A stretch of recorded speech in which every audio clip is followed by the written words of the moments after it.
على مدار أكثر من عامين، وهناك الكثير من شائعات الارتباط التي تحيط بأسماء جلال ومطرب الراب ويجز. وخلال الفترة الماضية لم يعلق أي من الثنائي على هذه الشائعات، وكانت دائما أسماء جلال تظهر في فيديوهات وهي تقوم بغناء جميع أغاني ويجز. وفاجأ ويجز جمهوره اليوم بطرح صورة تجمعهم بأسماء جلال وعليها أغنية سنة حلوة يا جميل، وذلك احتفالا بعيد ميلادها 29.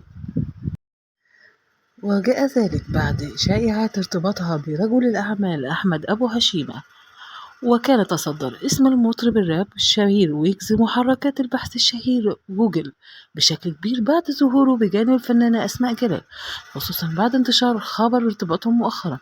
وتداول رواد مواقع التواصل الاجتماعي صورة المطرب ويجز بجانبه الفنانة أسماء جلال، حيث ربط الجمهور اسم الثنائي بقصة حب تجمعهما. وعبر حسابه الشخصي على انستجرام نشر ويجز صورة تجمعه بالفنانة أسماء جلال، ويعتبر هذا الظهور الأول للثنائي منذ فترة طويلة.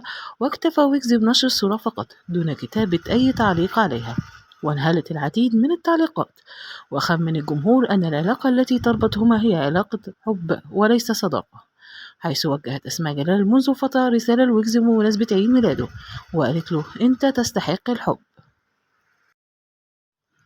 وفي وقت سابق قد حرص مطرب الراب ويجز على دعم مبادرة العربي أصلي التي قدمها الفنان خالد النبوي في إعلان بالتعاون مع مدينة مصر لإسراء اللغة العربية وتذكيرنا بهويتنا العربية.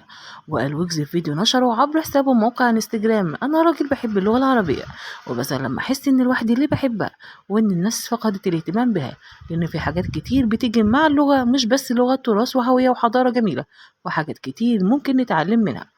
وبكده تكون انتهت فقرتنا. لو عجبتك القناة ما تنساش تعمل لنا لايك واشتراك وتفعيل زر الجرس.